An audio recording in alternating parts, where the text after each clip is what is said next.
Welcome to Hot Topics in International Trade, brought to you by Bromiller Law Group and Bromiller Consulting Group. Hi, this is Bob Brewer with Bromiller Law Group and Bromiller Consulting Group. Welcome to the podcast. With me once again, straight out of Washington, D.C., with the Dispatch, Victoria Holmes. How are you? I'm good. Yeah. I'm good, yeah. Stopped in again on a trip back from D.C. to your parents live here in Dallas, correct? My whole family lives here. Whole family lives here? Whole family, yeah. What's the whole family consist of? My parents, and then my brother, and my two sisters, and then my nieces and my nephews. Wow, everybody. So everyone except for me. All right. Yeah. So you miss D.C. when you come back here to Dallas? Or? I mean, I miss my, friends in D.C. I have much more of a social life in D.C., but it's cold. Yeah, I know. I can't stand those winters. Yeah, me no like I hate them, yeah. I spent 10 years in Chicago. When I got out of college, I made a beeline for Texas. Yeah. Give me a 110-degree heat day any day out of 10 below zero. Yeah. I can't stand those winters, to be honest. Ooh. So, yeah. It's going to be tough on you then if you do move up there eventually permanently. Yeah. Well, who knows? Who knows? Yeah. Well, Victoria stops by, as many of you already know. She's one of the top authors here for me, continuously writing. Just submitted another article on the topic of monitoring the Strait of Hormuz. Oh my God, we don't really have to delve into that right now, but what a mess. What a mess. What a mess. I was watching some news report saying that this is from a former White House advisor on energy to George W. Bush or George H.W. Bush, I can't remember which one, was saying factually, this is the most this is affecting energy markets more than any other sort of event that has happened in the past. Yeah. And I was like, that's crazy. But it doesn't feel like that. I don't know. To me, I understand that I understand that maybe once gas prices really start shooting up, it'll feel like that. But right now we're not seeing any immediate effects. Well, I don't know. 2-3 weeks. You ask MAGA if the gas is up to $3.78 or whatever a gallon now. Yeah, I'm real happy with the way things. No, you're not living in California either. I don't know. It might have hit $5.86 by now out there. Yeah. It's like Europe. Yeah. Don't ask me why, but it's amazing to me that you have to look at war in general, or these incursions as they're sometimes called, economically speaking. They're a disaster. Yeah.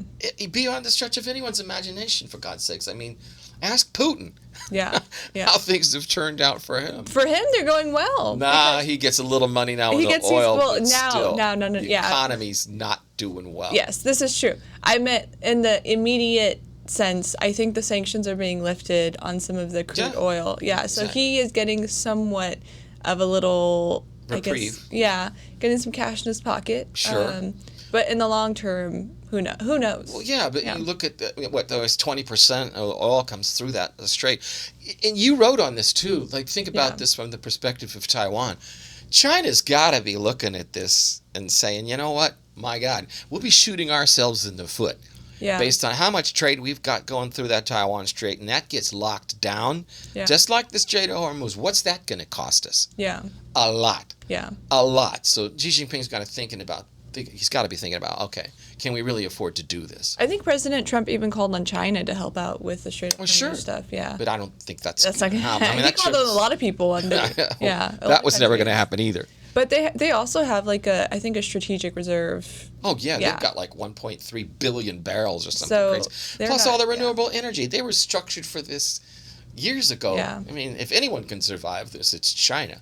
I also read somewhere that Saudi Arabia was they have some sort of alternative structure to transport oil. It's not going to be everything, but it's going to be at least enough to get them by or whatever. Yeah. Which is interesting, but I mean, Qatar doesn't have that. Other places, we don't have that. So, who knows what's going to happen. What's happening recently is a lot of the unexpected, Yeah. And the things that I guess a lot of people are asking questions. Did you think about this prior to going in, that this was going to happen? I mean, I guarantee you that Iran was set up years in the making of doing exactly what they're doing right now.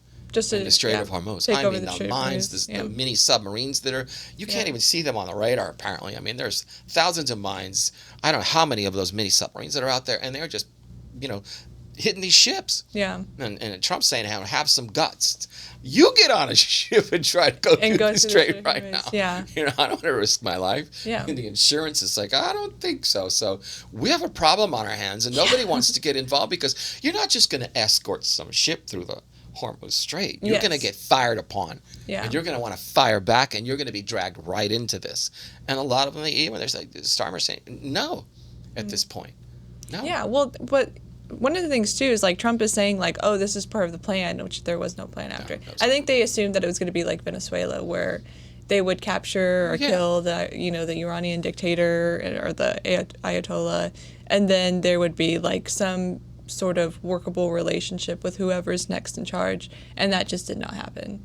And so it's interesting, so now we're kind of just, like I don't know, from the intelligence perspective, from the security perspective, from the national defense perspective, like who the person in charge is now and what's going to happen next. Well, they had like maintaining a layers and layers and layers and layers. Yeah, exactly. Think of the intel that I think it was that Israel provided to knock out 40 in just one. One thing. Yeah. It's almost like you guys must have somebody on the inside. I think they said they did. Yeah, they said that they did. All right. And so his son now is supposedly in place, but we haven't really seen him.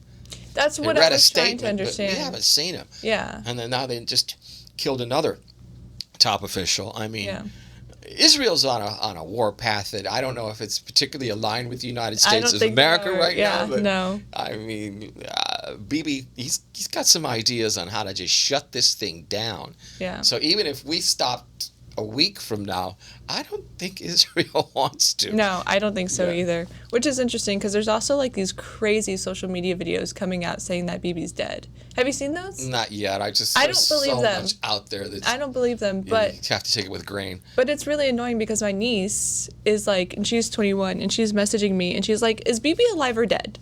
And I was like, "Oh no, oh no, is this what's going on right now?" Yeah. So I was like, "He's alive," and then we were just having a conversation about where to get news. She was asking me where I get my news.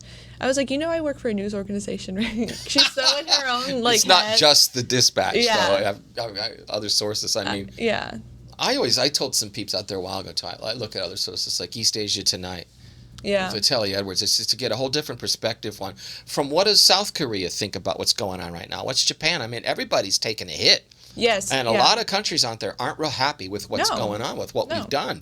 And you think about it, you start something like this, and then now you want allies, and like, wait a minute, you didn't lay this out for us and let us have any say-so whatsoever. So the answer is an emphatic no. Yeah. We don't want to be dragged into this. It's already a mess on our end. So it's interesting that you say that, because I was in Spain in early January, and I was visiting my old family that I used to live with when I was studying abroad there. And I had with me an Israeli friend. And Spanish people are not too excited about what's going on between Israel and Palestine, and that's a whole different conversation. But one of the points he made when we were having conversations about what was going on in the world was that we are tired of the United States dragging us into these, like dragging us into these things where everyone is affected and the United States really isn't as affected as other countries or whatever. There's like a phrase that my host brother told me, that when the United States sneezes, Europe catches a cold, or the world catches a cold, or something like that, which I could see as being. So I imagine that what we just did in Iran, where we're starting this war, and now we're asking for help and aid when all of these prices are going to go up across the globe, I imagine that there's not a lot of people happy right now. Yeah, it's like telling your friend, I mean, you're looking real fat and those clothes don't fit you as well these days. By the way, can you stop by tomorrow and help me wash my car? Yeah. I mean, I truly think that he just thought it was going to be as easy as Venezuela. But even then, we don't even know what... Yeah. Same thing Putin thought. It would be as easy as Crimea. Yeah. It's not. Yeah. It's not. And know that every time this happens, economies are dragged into it. Yes. The world works with international trade. Yeah. It just does. But there's so many things going on right now. You and I could chat forever. Yeah. You and I know basically enough to be dangerous, as we say. Okay. No. We're the non-attorneys, but we're top authors, you and I. On JD Super, on Monday. I mean, you're kicking some booty. Now, you just released your article recently. I know I put it out there like 3 days ago on monitoring what we're talking about, the Strait of Hormuz. That's going to change daily. Yeah. So maybe in another 2-3 weeks you can write an update. Who knows? Yeah. If there's something else. Sports fans out there, wrote another article on just what the Canadian Prime Minister Carney's been doing, and man, the Middle Powers playbook is in play, and he's just doing a heck of a job. So I just dropped an article on that. It's Canadian Prime Minister Mark Carney's Middle Powers playbook is officially in play, Part 2, Goodbye USA. And there are a lot of countries out there that are basically doing the same thing, and it's diversification from the United States of America. And it's just, everything's just tied into all that we are doing that is just not making them very happy and not making them feel very secure and being partnered with us in any way, shape, or form. I mean, and I swear President Trump's got to quit bringing up, I'm going to leave NATO, or just NATO sucks in general. Yeah. Or no, because I guarantee you that if he even came close to doing that, there are many, many, many Republicans that are going to say, you will shut this party down. That is the foundation of our, stature with everybody globally. Yeah. In trade. You can't mess with NATO. Well, let's see if the tide is turning. A lot of people are mad about the Iran war. I know, technically, I think we're not at war, technically, because it requires... Just because he didn't go through Congress, right? Yeah, but we're at war yeah. without that blessing. So I think that's what's probably, someone wrote an op-ed, I can't remember where, maybe in the Washington Journal or Washington Post, saying that this Iran war is the end of Trump. But people have said this is the end of Trump, that's the end of Trump, this is the end of Trump, and obviously it has not been the end of Trump. So we'll see if this actually is the end of Trump, considering that he's not going to be up for re-election. Well, it's going to be a tough road coming the midterms. Put it that way. Yeah. Real tough road. Now, we don't have a lot of time left, and I've got something on my mind that I just want to put out there based on a lot of that's going on. Okay. So what's on your mind, Bob? Well, let me tell you. What's on your mind, my Bob? mind. Yeah, tell me. Well, it's this ridiculous, dysfunctional government in a way, the shutdown now. Okay, because I'm leaving for London tomorrow, and these things are going through my head that this all should have been resolved 4 weeks ago, the way they could have partitioned things out, and just at least agree to kick the can down the road on the funding for DHS, and let's get TSA workers back to work. Why? Because you care about my safety, yet think this thing through really quick, because it's an easy one and the proverbial no-brainer. We're currently at war with Iran, right? So, which will be the catalyst for waking up all these sleeper cells around the U.S., as well as those solo bad actors who wish to be martyrdomed. All right, so we've already seen some action in the solo bad actors out there. So keep in mind, TSA agents are the first line of defense when we board that plane. And they are busy worrying about rent, car payments, how the hell they're going to pay for groceries this week, and the inevitable distraction during the course of any string of current bad days now without pay. And I know CNN's even put a lot of them on saying, I got to quit. I can't do this anymore. Get them paid now before the really bad event takes place. And it's going to be written all over both parties.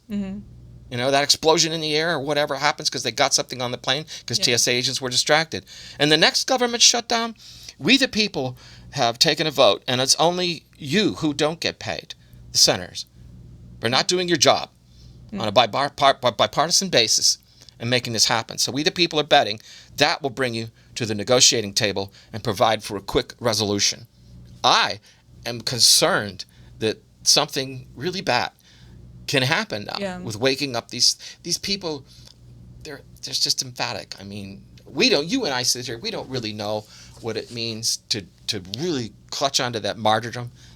It's deeply entrenched in their religious beliefs. No, I know. And you and I kind of have a concept of it, but I'm Catholic, so we definitely have an idea of martyrdom. Yeah. And it's serious that I will give my life. Yeah. Death to America. Yeah. And so that's what we're up against right now. So and yet we don't pay the TSA agents at the first line of defense. How the hell does that even happen? Yeah. So anyhow, that's what's on my mind because I'm getting on a plane to take an international flight tomorrow, and I'm thinking, you know what I'm going to do after this podcast? I'm going to go down the street and I'm going to buy some Visa cards, gift cards. Okay. And I'm going to hand out Visa gift cards Oh, nice. for $25 to the agents that get me through and thank them for coming to work.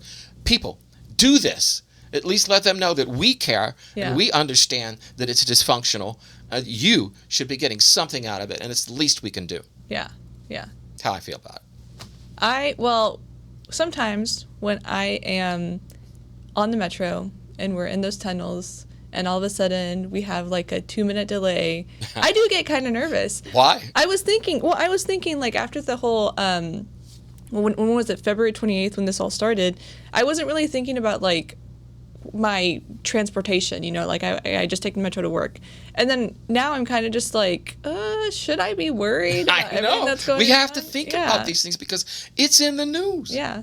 The synagogue. I mean, it's. And DC's target number 1. I know. So you're not sitting pretty. Well, I know. Stay in Dallas a little longer. That's what my mom wants. I know. Your mother's like, you better not go back there. She'll text me and she'll be all this kind of worrisome stuff. I know. Anyhow, that to me, it's just I shake my head every morning when I wake up and hear Yeah. more about it because they're bringing more people on from the TSA who've had to quit. Yeah. I loved my job. I had to quit. I have to find a way to support my family. That's true. Yeah. It's just ridiculous. Yeah. All right. Well, we're fresh out of time. I appreciate you stopping by and keep writing for us. Damn good author here, you. Thank you. I appreciate that. And helping me out at the studio once in a while. Yes. All right. Yeah, once in a while. We just finished like 5 other recordings. Oh, yeah, we did. So you'll see those out there. I mean, we talked about Section 301 investigations that are upcoming with Adrian Bromiller out there. Catch that one. Brandon French, Associate Attorney, stopped by. We talked about IEPA. What should you be doing right now to prepare your ace to meet CAPE? To make sure that item by item you are going to get your money. That's one of the things we're doing. We're still filing some cases based on the theory that what I brought up this morning, that judicial estoppel. One of the reasons why, because the goalposts cannot move once that is in place. Yeah. Who else stopped by? We had Ajak, our new attorney, who just joined us about 4 days ago. Ajak. He's having fun, but I introduced everybody to him. And we did a podcast with our Mexican legal counsel, Brenda Cordova. And she's in there talking about value manifest, all kind of things you need to know about because the Mexican government's getting even, just in line with the U.S. government as far as cracking down. Yeah. They want their money. You like saying those accents. I do. Cordova. Brenda Cordova. And then you also said estoppel. Estoppel, yes. Estoppel, Well, the key operative is stop, because once we put this case in place, you cannot move the goalposts. Yeah. You cannot go back on what we had agreed upon originally. So that's key, and why thousands have already filed suit, and why we have done that same thing. All right. Nice. Thanks again. Thank you for having me. Yeah, All this right. has been a fun day. Yeah. So Well, we'll see you again in what, April? April. Okay, April. Thanks, everybody.